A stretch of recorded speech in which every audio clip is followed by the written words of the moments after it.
Okay, continuing on talking about all the Fantastic Four movies with the release of the new one next week. Here is 2007's Fantastic Four: The Rise of the Silver Surfer, the sequel to the 2005 movie, which I guess was kind of a hit. This movie is kind of more of the same. Adding the Silver Surfer, I think, is pretty cool. I like all the effects with the Silver Surfer. Some of the scenes with him are actually pretty entertaining. The chase scene where Johnny Storm chases him, that was heavily advertised in all the trailers and stuff, I think is probably the best part of the movie. Outside of that, there's not much to really enjoy here. Once again, you have the same cast of people who all are more or less doing the same thing. Chris Evans still once again bringing the most energy to the table. Michael Chiklis is kind of doing something.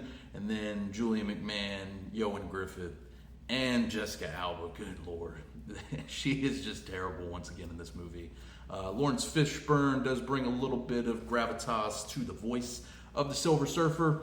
But the biggest misstep of this movie is what they do with the character of Galactus, where they turn him into basically just a big cloud monster that eats planets, which is not in any way, shape, or form close to what his character is in the comics, which I'm not a big hey, it's got to be exactly like the comics, but come on, what were they even thinking with that?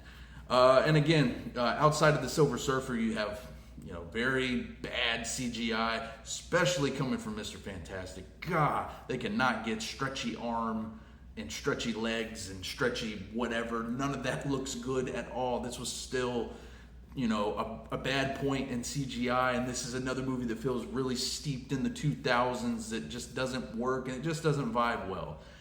Again, this cast just doesn't really flow well together. They don't have a good chemistry.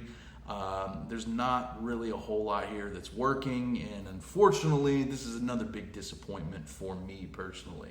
If this is a movie you haven't seen, again, I don't recommend checking it out, but it is somewhat watchable, just like the first one. So then at the end of the day, but for me, it doesn't do much.